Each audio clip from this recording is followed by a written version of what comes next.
诸位长辈们，请你们摸着良心静下来问问自己，看看身边的老伴、老朋友是不是每天都在经历这些折磨。早上好不容易从床上爬起来，双脚一踩地，脚底板就像被针扎一样疼。走到浴室照镜子，伸出舌头一看，舌苔白白厚厚一层，像化不开的霜。刷牙时还会干呕，喉咙里总卡着一口痰，吐不出也咽不下。吃完早饭，明明刚醒不久，坐在沙发上看电视，眼皮就重得像灌了铅，昏昏沉沉又想睡。出门买个菜，走没两步，双腿发沉，像绑了沙袋。到了下午，肚子胀得像只青蛙，小腹那圈肉怎么都减不掉上个厕所，大便永远黏黏糊糊，冲水要冲好几次才干净。你是不是觉得这一切都太熟悉了？然后你跑去大医院挂号，排2小时队，好不容易见到医生，你跟医生说你好累，腰酸背痛，手脚没力。医生帮你抽血照 X 光，看着报告跟你说指标一切正常，你会累是因为年纪大了，器官老化，这是正常退化，说你缺维他命 B 群，说你骨质疏松，让你回去多吞钙片，多吃保健食品。听懂了吗？西医这是在乱搞，他们只会看机器上的数字，根本不看活生生的人。诸位千万别被这种老话论给骗了，人老了，机器用久了是会有些磨损，但绝不可能让你天天像泡在水里一样沉重。倪师生前最痛恨的就是把所有问题都推给老化的谬论，这根本不是老了，是你吃错了，是你每顿饭都在亲手把湿气毒药往嘴里送。我们中医讲千寒易去，一湿难除，湿气就是万病之源。什么叫湿气？我用最白的话解释，身体就像一台精密汽车引擎，气血就是汽油，正常引擎应该干净顺畅运，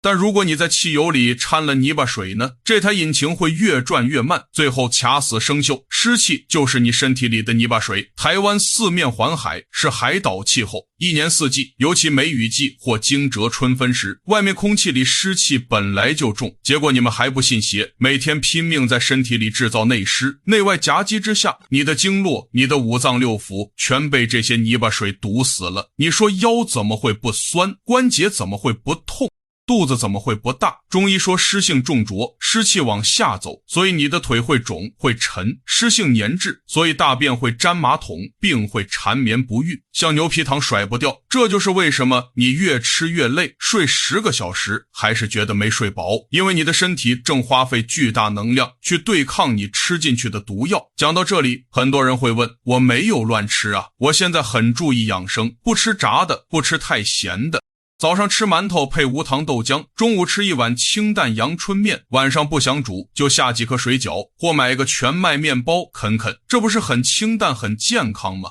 诸位大错特错，这就是你们最致命的盲点。你们以为的清淡恰恰是制造湿气的核武器，你们以为顾身体的吃法其实是在败坏脾胃。今天我们不谈配菜，谈你们每个人每天都逃不掉的主食米饭与面条。你以为吃米和吃面差不多，只要能吃饱就好，你以为计算像卡路里一样对身体没差别。如果你还抱着这种西医营养学的肤浅观念，那你这辈子健康算是完了，你的退休老本迟早交给医院。老天爷保佑，让你今天点开了这影片，米饭和面条在五行气数上，在对脾胃的影响上，差距其实相当大。大到什么程度？一个是能帮你养脾胃化湿气的救命恩人，另一个却是让你越吃越累，痰湿缠身，三高降不下来的湿气元凶。这不是危言耸听，这是关乎你后半辈子能不能行动自如，会不会中风瘫痪的生死大事。到底米饭和面条谁才是那个蒙面杀手？你每天早上吃下肚的那一碗面糊，到底在经络里发生了什么可怕化学反应？为什么老一辈人天天吃白饭，力气大的能下田种地，现在的人天天吃精致面食，却连爬3楼都喘不过气？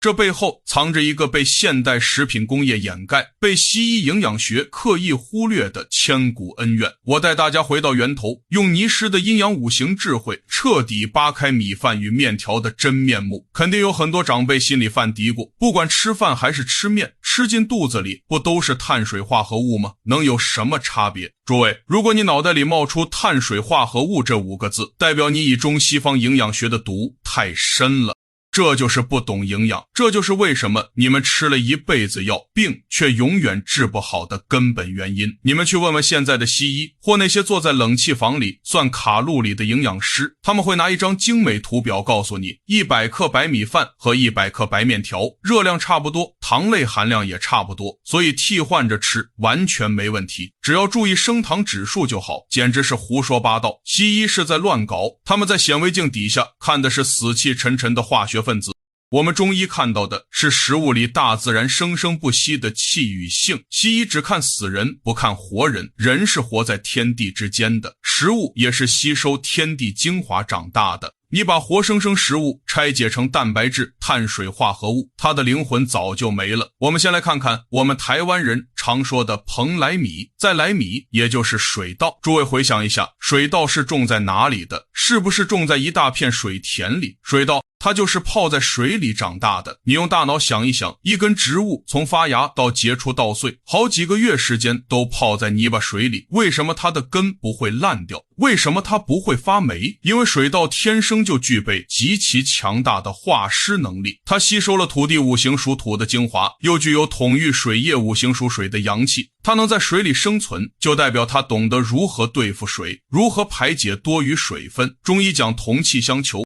当你把这碗带着强大化湿之气的白米饭吃进肚子，它进到你的脾胃，脾胃五行属土，土能克水，这碗米饭非但不会给你增加负担，反而会启动你脾胃的阳气，帮你把身体里那些粘稠的泥巴水、老废物质顺着气血循环变成汗水，变成尿液排出去。所以老一辈人，像你们的阿公阿祖，以前做田人的时候，中午在大树下扒3大碗白饭，配一点咸菜，下午继续顶着大太阳，力气大得很，腰杆子直挺挺的，哪有什么三高，哪有什么关节痛，因为白饭在帮他们顾腰子，强健脾胃啊。我们再转过头来看看面条的真面目，面条小麦做的，小麦种在哪里？种在北方的旱地里，那里的气候干燥寒冷，小麦为了在这种严苛缺水的环境下活下来，它的天性就是拼命锁水，拼命保湿，它绝对不能让水分流失，否则就会死掉。所以小麦的本性是收敛的，是丝质的。你把小麦磨成面粉，在厨房里加水揉面团的时候，发现了什么？是不是黏糊糊的？是不是怎么洗都洗不掉？以前的人过年贴春联没有浇水怎么办？就是拿面粉加水煮成浆糊啊，那个粘性贴在墙上，1年都掉不下来。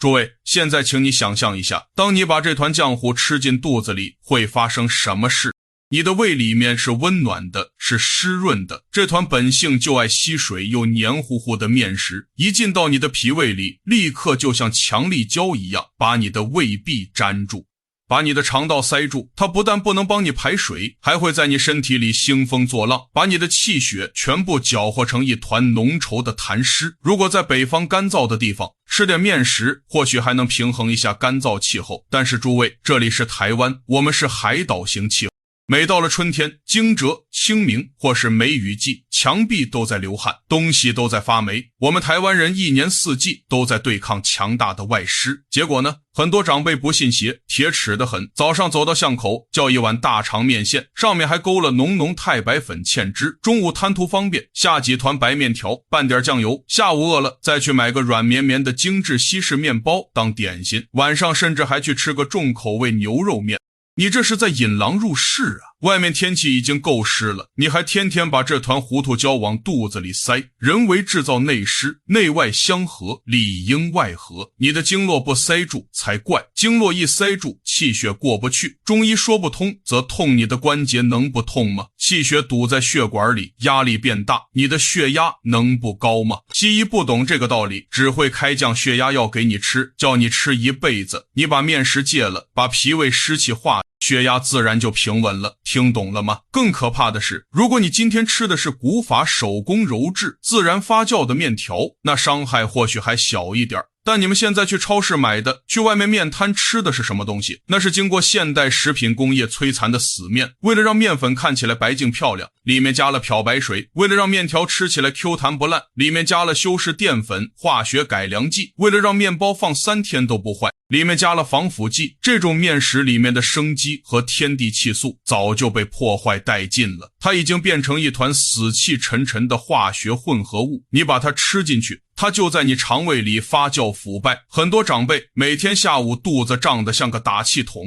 一直放臭屁，还以为自己消化很好，错了，那是在你肚子里发臭，在产生毒气啊！你天天吃这种死面糊，你的脾胃能不累吗？你的人能不越吃越虚吗？米饭与面条的恩怨，讲白了就是化湿与生湿的生死对决。别再被西医那个死板的卡路里数字给骗了，食物是有生命的，是有脾气的。吃错了主食，你就是在拿自己的退休生活开玩笑，就是在折磨自己的五脏六腑。但这团糊涂胶到底如何在我们身体里搞破坏？它为什么会成为万病之源？中医的圣经《黄帝内经》里又是怎么一针见血指出这个致命错误？我要带大家进入中医的最深处，用尼师的智慧点破这个天机。我们前面讲了，大自然赋予水稻和小麦完全不同的五行气素，但这些食物吃进肚子，到底由谁来接收？又是谁被这团糊涂胶给碾死了呢？诸位，接下来我要讲的是中医里面最核心、最千金不换的秘密。你只要把这段话听懂，这辈子就不会再被那些穿白袍看机器的西医给忽悠了。我们中医有一句老话，叫脾胃为后天之本，气血生化之源。西医跟你讲的脾脏，那是解剖学上的一块肉，他们说那是免疫器官，如果破裂了，割掉也没关系，简直是荒谬至极。尼师生前如果听到这种话，绝对会拍桌子大骂，这就是不懂阴阳，庸医误人。我们中医讲的脾，不只是一块肉，它是一个庞大的能量运化系统。在五行里面，脾属土，位在人体的正中央，它就像大自然里的土地一样，负责吸收阳光水分，然后孕育出万物。你吃进去的每一口饭，喝进去的每一滴水，都要靠这个脾土来消化吸收，然后转换成能够滋养你全身心脏、肝脏、肾脏的气血。脾胃一旦罢工，你吃再多人参燕窝、维他命，全部都是白搭，全部都会变成毒素。那么这个至关重要的脾土，它最怕什么？《黄帝内经》里面白纸黑字写得清清楚楚，脾苦湿，及时苦以燥之。又说脾喜燥而恶湿，这句话是什么意思？我翻译成最白话的台湾话给长辈们听。脾胃这个东西，它就像一块田地，它喜欢温暖干燥、阳光普照，它最讨厌的就是阴冷潮湿、黏黏糊糊的水洼。你如果让这块田地整天泡在烂泥巴水里，连草都长不出来，更何况是长出气血。现在我们把镜头拉回你每天吃的那碗面条，那个面包上，诸位，你想想看，面包是怎么做出来的？是不是要用酵母去发酵？发酵的过程其实就是一种微腐败，一种产生酸味与湿气的过程。你吃进去那种软绵绵、香喷喷的发酵面包，一进到胃里面，遇到胃酸，它立刻就变成了一团极度粘稠、充满酸腐之气的死面糊，或者是你们中午最爱吃的那种凉面、冷面线。小麦本来就是寒凉收敛，你还把它放凉了吃，甚至还加了一大堆芝麻酱、太白粉勾芡。当这团又湿又冷又粘的面糊掉进了你那原本应该温暖干燥的脾土之中，会发生什么事？你的脾胃立刻就拉警报了，这团强力胶死死粘在你的胃壁上、肠子里。你的脾胃为了把这团怪物给消化掉，只好疯狂调动全身的阳气，拼命分泌消化液，就像一台被塞满了泥巴的洗衣机，马达超载运转，发出悲鸣。年轻的时候你阳气足，也许还能硬生生把它化掉，但是诸位，你们现在是45岁、60岁、70岁了啊！你们的脾胃阳气本来就在走下坡了，哪里还有多余的力气去对付这团强力胶？于是你的脾胃举白旗投降了。中医管这个叫做脾虚，脾一旦虚了，它就没有力量去运化水分，你喝下去的水，你吃下去的食物，全部停留在肚子里，变成了一滩死水。这痰湿水在体内放久了，就会变得粘稠，这就是湿气。湿气再继续浓缩煎熬，最后就变成了痰。中医讲百病皆由痰作祟，胖人多痰湿，你的大肚子是怎么来的？你脖子上的脂肪瘤是怎么来的？你血管里那些堵塞的胆固醇、血栓是怎么来的？西医叫它高血脂、高血压，中医看全都是痰湿，全都是你的脾胃被面食给瘫痪之后代谢不掉的垃圾。我以前在临床上或看尼师留下来的医案里看过太多这种长辈了。有一个60岁的阿嬷被儿女带来就诊，阿嬷整个人无精打采，说自己全身关节痛，手指头肿得像香肠，早上起来痛到连毛巾都拧不干，平常走路膝盖咔咔作响。西医说是退化性关节炎，要他打玻尿酸，吃止痛药。阿嬷还有严重的便秘，上大号总觉得解不干净，粘在马桶上冲不掉。我问他，阿嬷你平常早餐都吃什么？阿嬷很得意地说，医生啊，我很养生哦，我看电视上那个营养专家说的，我每天早上都吃全麦吐司，配一杯冰的燕麦奶，有时候吃馒头夹蛋，中餐我都随便下个面条吃吃。我一听心里就叹气，这不是在养生，这是在慢性自杀。我跟阿嬷说，阿嬷你把那些吐司、馒头、面条全部给我停掉，从明天早上开始，你给我乖乖煮一锅热腾腾的白米饭，或者煮白米粥，配一点生姜，一点炒青菜，你试1个礼拜看看。阿嬷一开始还很铁齿，说吃白饭会胖，有糖尿病不能吃白饭，这是被西医洗脑的结果。结果呢，才短1个礼拜，阿嬷回诊了。她说，哎呦，好神奇哦，我这几天早上吃热粥、热白饭，吃下去额头微微出汗，肚子觉得暖暖的很舒服，大便竟然成型了，而且关节的肿痛消了一大半，整个人突然觉得好轻盈，像背上卸下了一块大石头一样。这就是白米饭的威力，这就是气。诸位，为什么吃饭能养脾胃？你们看白米饭是怎么煮出来的？米粒加水，用火去煮，米饭吸收水分，膨胀熟透，但是你看那锅白饭，它依然是粒粒分明的，它绝对不会变成一团洗不掉的粘胶。当这碗温热的白米饭进入你的脾胃，它带着大自然的土气与温阳之气，它不黏不腻，极其容易被脾胃消化。它不但不会消耗你的阳气，反而会化作一股暖流，这股暖流中医称之为胃气，这股胃气就是补脾胃最强大的天然补药。当脾胃吃饱了，有力量了，它就像一台马力全开的抽水马达，瞬间把你体内那些陈年的泥巴水、老痰湿气全部给抽干净，顺着尿液排出去，你的经络通了，气血顺了，腰当然就不酸了，腿当然就有力了，血压自然就慢慢降下来了。所以尼师常说，懂中医的人看一眼你的饭碗，就知道你未来的寿命有多长。吃面是把脾胃当垃圾桶塞满了粘胶，吃饭是把脾胃当宝地种下了生机。听到这里，诸位长辈，你们还要继续铁齿吗？还要明天早上继续去啃那个会让你关节痛的冷面包吗？还要继续吃那些让你大肚子高血压的死面条吗？我相信有智慧的人现在已经冷汗直流，准备去厨房把那些面条面包给扔了。但是问题来了，老师啊，我知道吃饭好了，可是白饭要怎么煮才最有祛湿的效果？我们家那个有糖尿病的老伴真的能放心大口吃饭吗？还有，我都已经吃了几十年的面，现在全身都是湿气，有没有什么马上能救急的方法，帮我把这个陈年老湿给排出去？别急，有病必有药，有毒必有解，我将毫无保留的公开尼师传承下来的3大救命法则。这不是理论，这是你明天早上起床就可以立刻跟着做，7天就能看到奇迹的实操秘籍。我把米饭和面条的底细彻底给你们掀了开来。我相信很多长辈现在心里是既震惊又害怕。震惊的是，原来自己吃了一辈子的养生餐，竟然是害自己关节痛、肚子大、天天想睡觉的罪魁祸首。害怕的是，那我的冰箱里还有半包吐司、2把关庙面，明天早上我到底该吃什么？诸位